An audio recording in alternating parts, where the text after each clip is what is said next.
Ողջունում եմ ձեզ ընկերներ, շատ ուրախ եմ ձեզ հյուրընկալել մեր տաղավարում եւ ինչպես խոստացել էինք նախորդ հաղորդման ավարտին, այսօր մենք դիտելու ենք Նազարեթ Սեֆերյանի նյութը, մեր հրավիրված էքսպերտի, ով խոսելու է նորարարությունից, նորարարական գաղափարներից, որն է նորարարական գաղափարը որպես այդպեսին, ինչ բանաձևով է ինքը վերծանվում որպես այդպեսին ու կարևոր գործիքներ, process-ներ, որոնք պետք է իմանան բոլոր նրանք, ովքեր փորձելու են ապագայում թե իրենց բիզնեսում ներգրավեն նորարար լուծումներ, թե իրենց բիզնեսը որպես այդպեսին ձևակերպեն եւ մատուցեն որպես նորարար գաղափար։ Հիմա միասին դիտենք եւ ընթացքում քիչ-քիչ ծավալենք մեր մտքերի փոխանակումը։ Բարև ձեզ։ Իմ անունն Նազարեթ է եւ այսօր խոսելու ենք նորարարությունից։ Եկեք սկսենք ամենասկզբից։ Ինչ է նորարարությունը։ Նախ ասեմ, որ կարող եք նույն բարի օտարալեզու կամ ռուսերեն տարբերակն էլ լսած լինել ինովացիա։ Նորարարությունը իհարկե շատ տարբեր ձևերով է սահմանվում։ Ինձ շատ է դուր գալիս MIT-ի, այսինքն Մասաչուսեթսի տեխնոլոգիաների ինստիտուտի հետևյալ սահմանումը, որը շատ սիրուն բանաձևով կարելի է ներկայացնել։ Նորարարությունը հավասար է նորամուծություն բազմապատկած այդ նորամուծության տարածման հետ։ Ինչ է սա նշանակում։ Եթե ես պարզապես մի նոր գաղափար ունենամ, մի նորամուծություն, օրինակ նոր գրիչ հորինեմ, ասենք թե այդ գրիչը իմ ձեռագիրն է սիրունացնում կամ ինչ-որ այլ լավ հատկանիշ ունի, բայց միայն ես եմ այն օգտագործում, սա դեռ նորարարություն չէ, որովհետև շատ կարևոր է, թե քանի հոգի է այդ նոր գաղափարը վերցնում, այդ գաղափարի տարածումն է շատ կարևոր։ Օրինակ բերեմ մի այլ ոլորտից, մենք այսօր շատ ենք խոսելու բիզնես նորարարության եւ ձեռնարկատիրական նորարարության մասին, բայց ես կուզեի առաջին օրինակը բերել այսպես կոչված սոցիալական նորարարությունից, որը նույնպես շատ հետաքրքիր եւ ինձ համար շատ հոգեհարազատ մի ոլորտ է։ Օրինակը հետեւյալն է։ Մենք գիտենք, որ այսօր Հայաստանում կա հետեւյալ խնդիրը՝ տրանսպորտի հետ կապված միջմարզային, միջքաղաքային, միջհամայնքային տրանսպորտի մասով։ Երթուղիները քաղաքից քաղաք քիչ են եւ եթե վերցնենք ավտոբուսները, ուշ են ավտոբուսները գնում, տաքսիով տեղափոխվելն էլ բավականին թանկ հաճույք է։ Ենթադրենք ունենք մի բնակիչ Չարենցավան քաղաքում եւ այդ բնակիչը ուզում է տեղափոխվել Սպիտակ քաղաք։ Ինչ տարբերակներ ունի մեր բնակիչը։ Այսօր Հայաստանում կա նորամուծություն, հայալեզու սոցիալական ցանցերում կան տարբեր խմբեր, որտեղ մեր բնակիչը կարող է գրել նման մի գրություն։ Բարև ձեզ, ես ուզում եմ Չարենցավանից տեղափոխվել Սպիտակ, վաղը առավոտ ցանկալի է ով կօգնի։ Եվ հավանաբար այդ խմբի այն անդամները, ովքեր ունեն սեփական ավտոմեքենա եւ մոտավորապես այդ ճանապարհով գնում էին այդ ժամին, կպատասխանեն եւ կասեն մենք պատրաստ ենք, մենք գնում ենք, կարող ենք միասին գնալ եւ այլն։ Այս երկու անձին կապվում են սոցիալական այդ ցանցի միջոցով, կարող են անգամ տեսնել ինչ ընդհանուր ընկերներ ունեն, որ հասկանան արդյոք կուզեն իրար հետ գնալ այդ ճանապարհով թե ոչ, կարող են պայմանավորվել, անվճար է տեղափոխումը, թե բենզինի կամ գազի գինը կիսվում է եւ այլն եւ այլն։ Եվ այսպիսով կա հետևյալ նորամուծությունը։ Ինչու գնալ սովորական տրանսպորտով հանրային, եթե կարելի է տեղափոխվել ինչ որ մեկի մասնավոր մեքենայով իր հետ միասին։ Եվ կա տարածումը։ Նման սոցիալական խմբերը ունեն հազարավոր անդամներ եւ ամեն օր տասնյակ գրառումներ են կատարվում այս ձևով եւ մարդիկ իրար օգնում են, որ հասնեն մեկ կետից մյուսը։ Քանի որ սա սոցիալական խնդիր է լուծում, սոցիալական նորարարություն է։ Այստեղ չկա կայացած բիզնես, սա պարզապես գործարք է երկու հոգու միջև ժամանակավոր եւ հետեւաբար սա սոցիալական նորարարության օրինակ է։ Ուզում եմ եւս մեկ անգամ շեշտել, որ նորարարության համար շատ կարեւոր է ոչ միայն նոր գաղափարը, ինչպես նշեցի գրիչի օրինակով, այլ այդ գաղափարի տարածումը։ Շատ հաճախ հենց տարածումն է, որ բերում է նորարարության, այսինքն գաղափարը կարող է լինել ինչ որ մի բան, որը մենք արդեն գիտեինք, մեզ համար նորություն չէ, բայց այդ տարածման գաղտնիքը կամ կոմերցիոն հաջողության գաղտնիքն է, որ բիզնեսին հնարավորություն է տալիս լինել նորարարական եւ հասնել անհավատալի հաջողությունների։ Հիմա եկեք խորանանք գործարարական նորարարության մեջ։ Եկեք հետեւյալ օրինակով բացատրենք այս նույն բանաձևը։ Մինչև 2008 թվական, եթե ճամփորդում էիր ինչ-որ մի քաղաք, որտեղ չունեիր բարեկամ կամ ծանոթ ու մոտ կարող էիր մնալ, Մի քանի տարբերակ ունեիր։ Կարող էիր կամ հյուրանոցի համար գտնել եւ այդտեղ մնալ, կամ եթե ավելի էժան տարբերակ էիր փնտրում, գուցե հյուրատուն կամ հոստելի տարբերակ լիներ։ 2008 թվականին Ամերիկայի Միացյալ Նահանգներում Սան Ֆրանցիսկո քաղաքում 3 ընկերներ միասին մի բնակարանում էին ապրում եւ հասկացան, որ իրանց քաղաքում շատ հաճախ տեղի են ունենում ՏՏ ոլորտին վերաբերվող մեծ միջոցառումներ, գիտաժողովներ եւ այլն, որտեղ մեծ քանակով հյուրեր էին ժամանում տարբեր քաղաքներից եւ երկրներից։ Եվ այս ժամանակահատվածում Սան Ֆրանցիսկոյի հյուրանոցներում ազատ համարներ չէին մնում կամ վերջին մնացած համարները շատ թանկ էին լինում։ Միևնույն ժամանակ այս գիտաժողովի մասնակիցներից մեծ մասը սկսնակ ձեռներեցներ էին, ովքեր չունեին շատ գումար եւ չէին կարող իրենց թույլ տալ մի քանի օր մնալ թանկարժեք հյուրանոցում։ Այս ընկերները հասկացան, որ կա հետաքրքիր հնարավորություն եւ հետեւյալ տարբերակը մտածեցին։ Իրենց փոքր բնակարանում մի ազատ անկյունում տեղավորեցին այսպես կոչված մատրաս օդով լցվող ներքնակ, որը անգլերեն կոչվում է airbed։ Եվ այդ ներքնակը վարձով տվեցին, հնարավորություն տվեցին, որ մարդիկ էժան գնով գիշերը մնան իրանց մոտ։ Շատ շուտով հասկացան, որ պահանջարկը շատ մեծ է եւ այս մի ներքնակը բավականին քիչ։ Հետևաբար աշխատեցին տարբեր բնակարաններում ապրող մարդկանց հետ եւ համոզեցին, որ նրանք նույնպես ազատ սենյակները տան վարձով քաղաք ժամանած հյուրերին կամ նման տարբերակով ներքնակներ տեղավորեն իրանց մոտ։ Այսպես ծնվեց Air Bed and Breakfast ընկերությունը։ Airbed-ը, ինչպես նշեցի, ներքնակն է, որը օդով է փչվում, Bed and Breakfast-ն էլ հավանաբար գիտեք, որ հյուրատունն է։ Air Bed and Breakfast-ը մենք այսօր ճանաչում ենք որպես Airbnb, մի ընկերություն, որը շատ մեծ հաջողությունների է հասել եւ 2008 թվականին հիմնադրվելուց ընդամենը 11 տարի հետո ուներ մոտավորապես օրական 2 միլիոն հաճախորդ եւ մոտավորապես 18 միլիարդ ԱՄՆ դոլարի արժեք։ Տեսեք, կա նորամուծություն կրկին, ինչու մնալ հյուրանոցում, եթե ես կարող եմ մի քանի օր մնալ այդ քաղաքի բնակչի բնակարանում, մի ազատ անկյունում, եւ կա տարածում։ Միլիոնավոր մարդիկ օգտվում են այս տարբերակից կամ որպես գործընկեր, կամ որպես հաճախորդ։ Հիշում եք, որ նշում էի, որ նոր գաղափարը, նորամուծությունը կարևոր է, բայց նույնքան, եթե ոչ ավելի կարևոր է, արդեն իսկ արկա գաղափարների տարածման բանալին գտնելը։ Ուզում եմ մեկ ուրիշ օրինակով նաև սա ձեզ ներկայացնել։ Մոտ 20 տարի առաջ, երբ ինտերնետը բավականին մեծ աճ էր ապրում, կային բազմաթիվ որոնման համակարգեր, կայքեր, որտեղ օգտատերերը կարող էին մի քանի բառ մուտքագրել եւ գտնել նրանց պետք եղած տեղեկությունը։ Ինչպես էին աշխատում այս կայքերը, սովորաբար գտնում էին գովազդատու գործընկեր, որ մի գովազդ էր տեղադրում իրենց կայքում, մի նկար, որ օրինակի համար բոլոր հաճախորդներին, ովքեր որոնում էին կատարում, հորդորում էր գնել, ասենք թե վերջին համակարգչային խաղը։ Google-ը երբ հիմնադրվեց, հասկացավ, որ կարելի է հենց օգտատիրոջ կողմից գրվող բարերը, որոնման, այսինքն բարերը օգտագործել, որ այդ հաճախորդին ցույց տա մի գովազդ, որ շատ ավելի բարձր արդյունավետություն կունենա, որովհետև ավելի հետաքրքիր կլինի տվյալ հաճախորդի համար։ Օրինակ, եթե օգտատերը ինչ-որ նոր գրքի վերնագիրն էր մուտքագրում, Google-ը կարող էր հենց այդ գրքի համար գովազդ ցույց տալ տվյալ օգտատիրոջ միայն, որ կհետաքրքրեր, եթե օգտատերը փնտրում է այդ գիրքը, հավանաբար նաև կուզենա գնել այդ գիրքը։ Իսկ նոր համակարգչային խաղի գովազդը հավանաբար տվյալ օգտատիրոջ չի օգտագործի։ Այսպիսով, գովազդատու ընկերությունները հասկացան, որ Google-ի մոտ տեղադրված գովազդը շատ ավելի արդյունավետ է, քանի որ թիրախավորված է։ Եվ տեսեք, Google-ը առաջին որոնման համակարգը չի ստեղծել, մինչև Google-ը եղել են բազմաթիվ որոնման կայքեր, բայց Google-ն է գտել այդ տարածման գաղտնիքը, արևտրային հաջողության գաղտնիքը, թե ինչպես կարելի է որոնման համակարգից մեծ գումարներ աշխատել։ Հետևաբար, երբ որ մտածում եք նորարարության մասին ձեր բիզնես գաղափարի շրջանակներում, շատ լավ է եւ կարեւոր է, որ ունենաք նոր գաղափարներ, բայց նաեւ կարող եք մտածել, թե ինչպես կարող ենք մենք արդեն արկա գաղափարները եւ մոտեցումները օգտագործել եւ գտնել դրանց համար նոր տարածման հնարավորություններ։ Հիմա մի փոքր խոսենք նորամուծության տարբեր ոլորտների մասին։ Նորարարության համար նորամուծությունը սովորաբար կարող է լինել առաջինը տեխնոլոգիայի ոլորտում։ Եվ սա գուցե շատ հեշտ եւ հասկանալի է։ Ցանկացած նոր տեխնոլոգիա, եթե գտնի ճիշտ տարածումը, կարող է բերել տարբեր տեսակի նորարարությունների։ Օրինակ, հիմա Հայաստանում եւ ոչ միայն տարբեր ընկերություններ օգտագործում են վիրտուալ իրականության նոր տեխնոլոգիան։ Ընկերությունը օրինակ կարող է առաջարկել ճակերտավոր տուրեր դեպի արտասահման ինչ-որ քաղաք, կրում ենք, դնում ենք այդ վիրտուալ իրականության ակնոցները եւ տեսնում ենք մի ուրիշ քաղաք մեր աչքերի առաջ, պտտվում ենք ձախ, պտտվում ենք աջ եւ տեսնում ենք այն, ինչ որ կտեսնեինք, եթե իսկապես գտնվեինք այդ քաղաքում։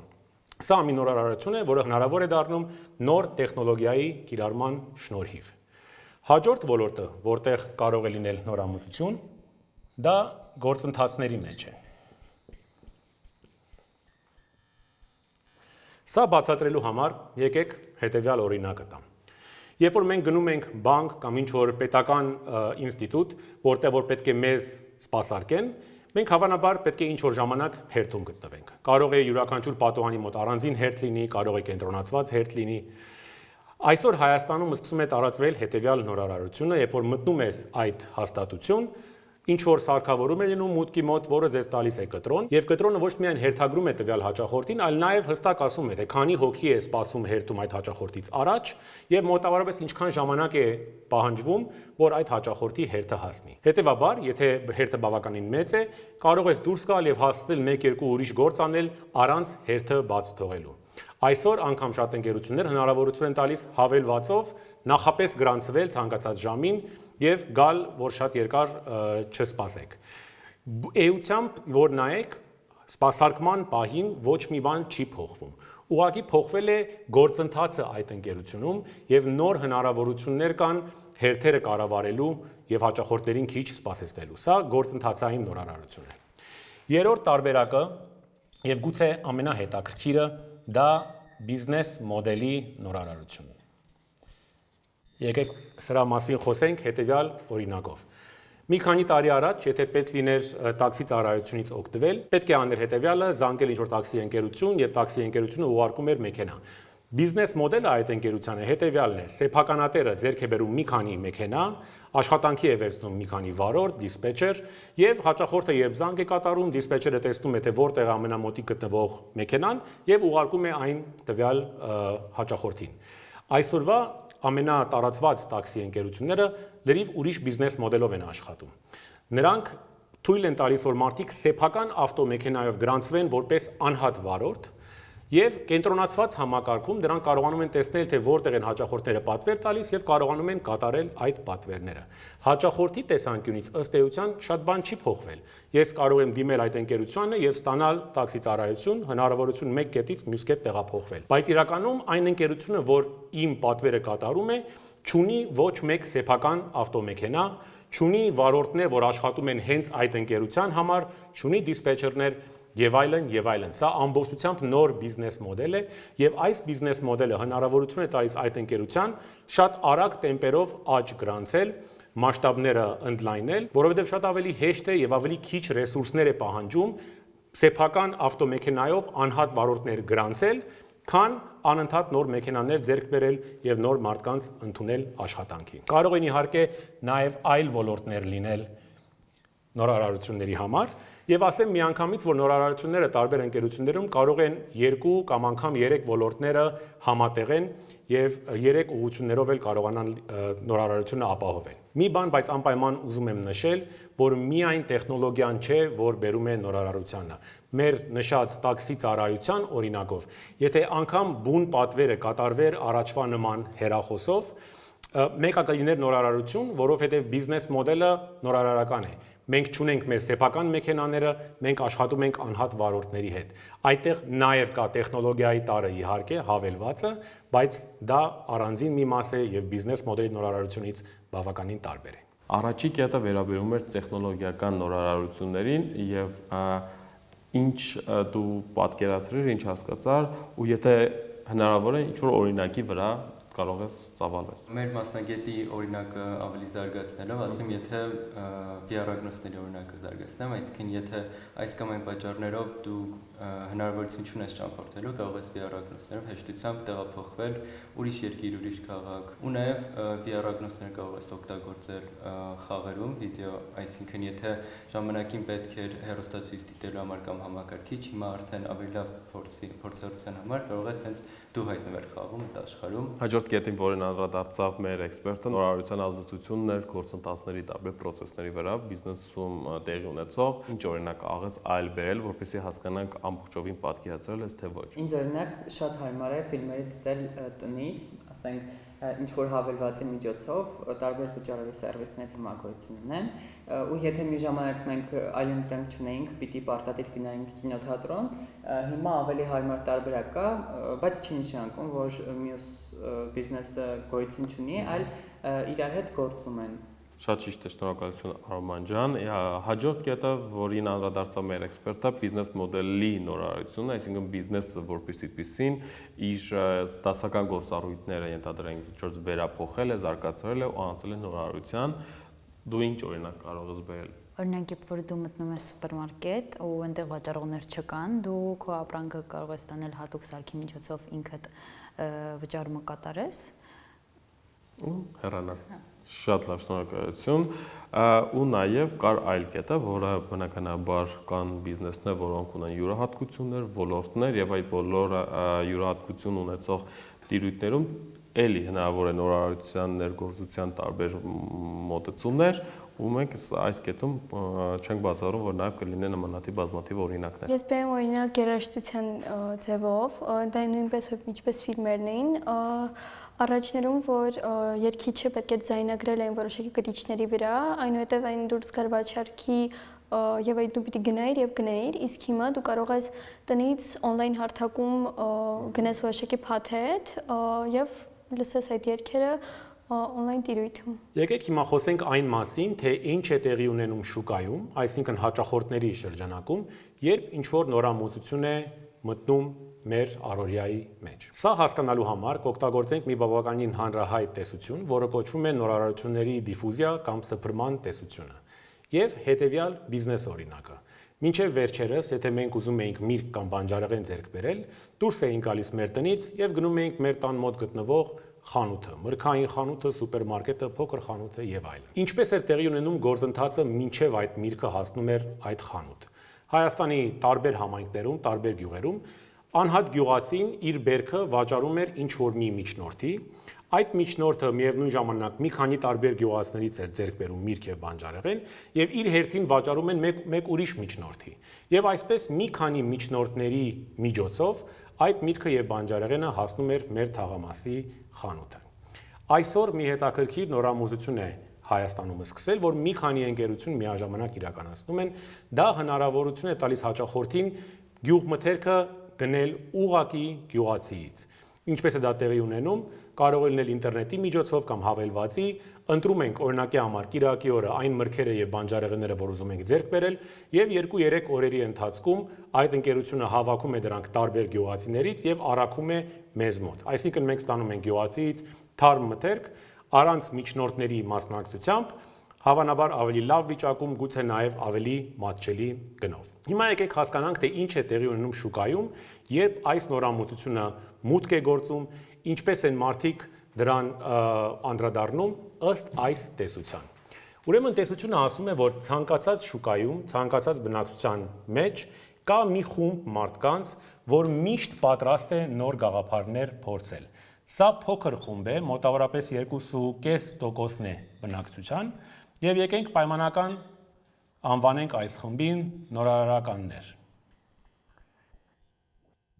Այս նորարարականները շատ են սիրում նոր գաղափարներ փորձել, կարծիք հայտնել նոր գաղափարների մասին, շփվել այլ նորարարականների հետ եւ այլն։ Եվ հասկանում են, որ նոր գաղափարները միշտ չէ, որ կատարյալ են աշխատում։ Կարող են լինել թերություններ, կարող են անգամ լինել ձախողումներ, եւ նրանք այդ ռիսկին պատրաստ են գնալ, որովհետեւ իրենց շատ հետաքրքիր է հենց այդ նորությունը փորձել։ Ուրեմն այս խումբը մեր բնակչության տեսավ հայտարարություն, որ հնարավորություն կա հավելվածի միջոցով ուղղակիորեն գյուղացիից ձեռք բերել գյուղմթերք, եւ միանգամից իրանց ռեակցիան էր՝ հետաքրքիր նոր գաղափար է։ Եկեք փորձենք, տեսնենք ինչ կլինի։ Ունենք երկրորդ խումբը շուկայում, որը բավականին ավելի մեծ է, կազմում է մոտավորապես 13.5%, եւ այս խմբին կարող ենք նույնպես պայմանական անվանել վաղ ընդունողներ։ Այս խումբը այդքան ռիսկի չի գնում, ինչքան առաջին խումբը, ուզում է մի փոքր սպասել, տեսնել ծառայությունը նորմալ աշխատում է թե ոչ եւ նոր որոշում է գնալ այդ քայլին։ Կարող է 1 ամիս, 1.5-2 ամիս սպասեն, տեսնեն, կարծես թե այս ծառայությունը նորմալ աշխատում է, կարողանում են առաքել, եկեք մենք էլ փորձենք այս ծառայությունից օգտվել։ Եվ այսպես ստանում ենք առաջին 2 խմբերով միասին մոտ 16% մեր շուկայի, որը փորձում է մեր նոր ծառայությունը։ Միանգամից ասեմ, որ մենք շուկայի 16%-ը դեռ չենք գրավել։ Սրանք պարզապես այն մարդիկ են, ովքեր փորձել են մեր ծառայությունը եւ կմնան մեր մշտական հաճախորդը թե ոչ, կախված է մեր ծառայության որակից, հարմարավետությունից, գներից եւ այլն։ Այնուամենայնիվ, մենք ունենք 16% շուկայի, որ գիտի մեր մասին եւ փորձել է, եւ շուկայի մեծ մասը դեռ մեր մասին չգիտի։ Այստեղ կա շուկայի մեծամասնությունը, կարող ենք համարել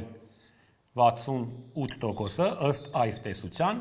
որը բաժանվում է 2/5-ի։ Այս կարելի է պայմանական ասել վաղ արթնացողներ եւ ուշ արթնացողներ մեծամասնության։ Եվ միտքը հետեւյալն է. սրանք այն մարդիկ են, ովքեր շատ երկար են սպասում, մինչեւ փորձում են այս նորամուծությունը։ Եվ սա տարբեր պատճառներ ունի։ Կարող է նրանցից մի մասը ընդհանրապես տեղյակ չի այս նոր ծառայության մասին եւ իրանք սովորություն էլ չունեն նորարարություններից տեղյակ լինելու։ Մյուս մասը կարող է կասկածամիտ է, մտածում է ինչպես կարող է այս նոր ծառայությունը թարմ վիճակում մրգեր եւ բանջարեղեններ առաքի, ինչպես կարող եմ ես վստահել, եթե իմ ձեռքով չեմ տեսնում, չեմ շոշափում եւ այլն։ Եվ մեջները իհարկե կան նաեւ մարդիկ, ում համար առօրյան շատ է կարծրացել, ամեն օր գնալ խանութ եւ գնել, չեն պատկերացնում այդ առօրյայի մեջ փոփոխություն։ Այստեղ իհարկե կա նաեւ մի 16% բնակչությանը, որը այսպես կոչված ուշացածներն են։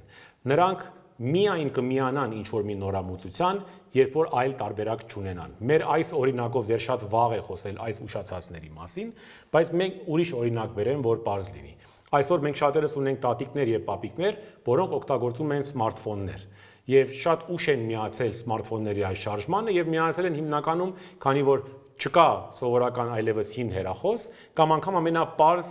հավելվածները պահանջում են սմարթֆոն եւ առանց սմարթֆոնների չեն աշխատի։ Եվ այսպես ամենակարևոր պահը նորարարական բիզնեսների համար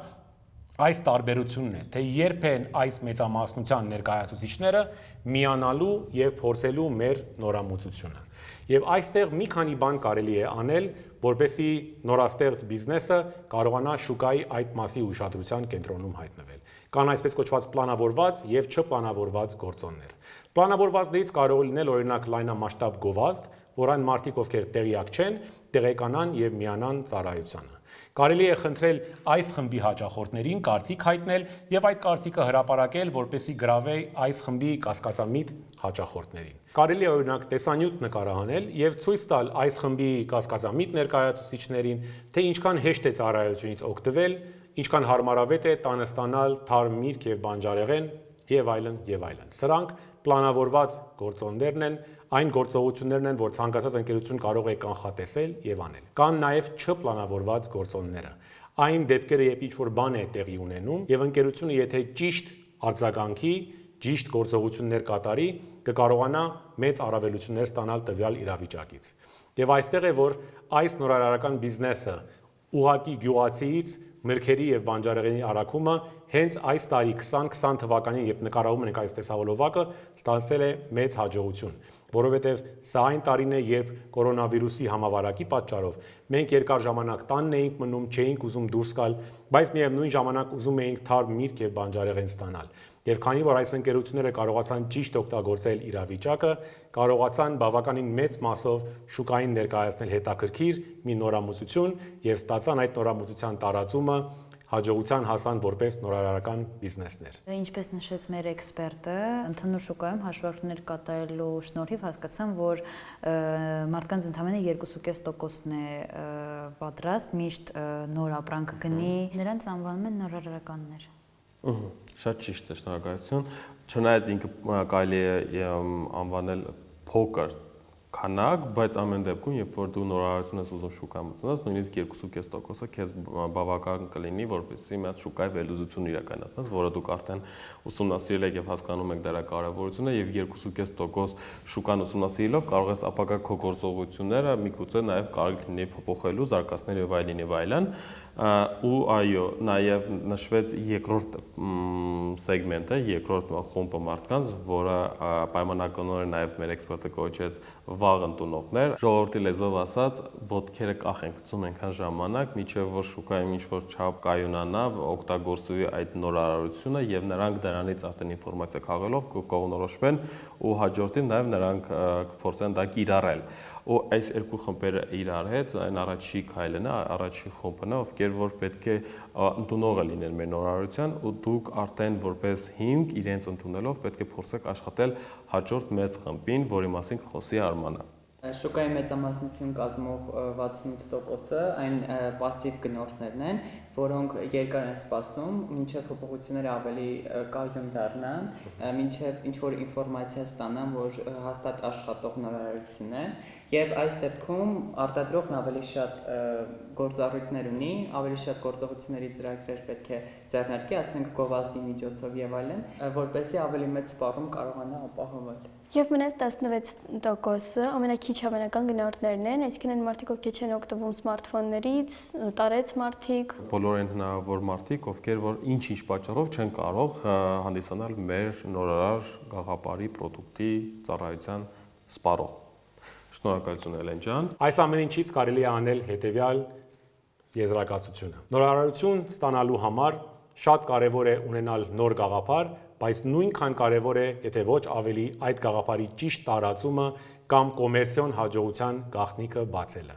Եվ նորարարական բիզնես լինելը կարող է շատ կարևոր լինել ցանկացած նոր ձեռնարկատիրոջ համար, կարող է լինել հաջողության գրավականը, նորարարական բիզնեսները կարող են անգամ պարտության մատնել այդ ոլորտի կայացած խաղացողներին։ Եվ եթե ուզում եք սրա մասին ավելի շատ իմանալ, ինտերնետում փնտրեք եւ կգտնեք Netflix-ի պատմությունը եւ ինչպես Netflix-ը մի փոքր ընկերություն 90-ական թվականներին կարողացավ հաղթել հսկա բլոկբասթերին Ամերիկայում եւ այսօր աշխարհի ամենաարժեքավոր ընկերություններից մեկն է համարվում։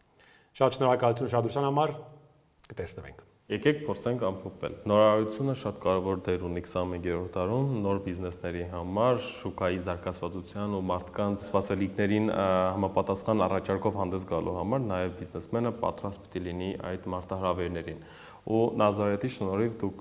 նախ իմացաք, որ նորարարություն ասելով ինչ ենք հասկանում, ինչ տարերի մեջ պարունակում եւ ինչ կարևոր նշանակություն ունի։ Դուք հասկացաք, որ գոյություն ունի հերթականություն ձեր գործունեությունը ծավալելու համար։ Նախ պետք է այս փոքր շուկային սպառում ապահովեք, այդ շուկան ընդունեք որպես հիմք ու դրա վրա կառուցեք ձեր մնացած բոլոր գործողությունները, քայլերը, որպեսզի ավելի մեծ շուկա ընդգրկեք ձեր սպառումը իրականացնելու նպատակով։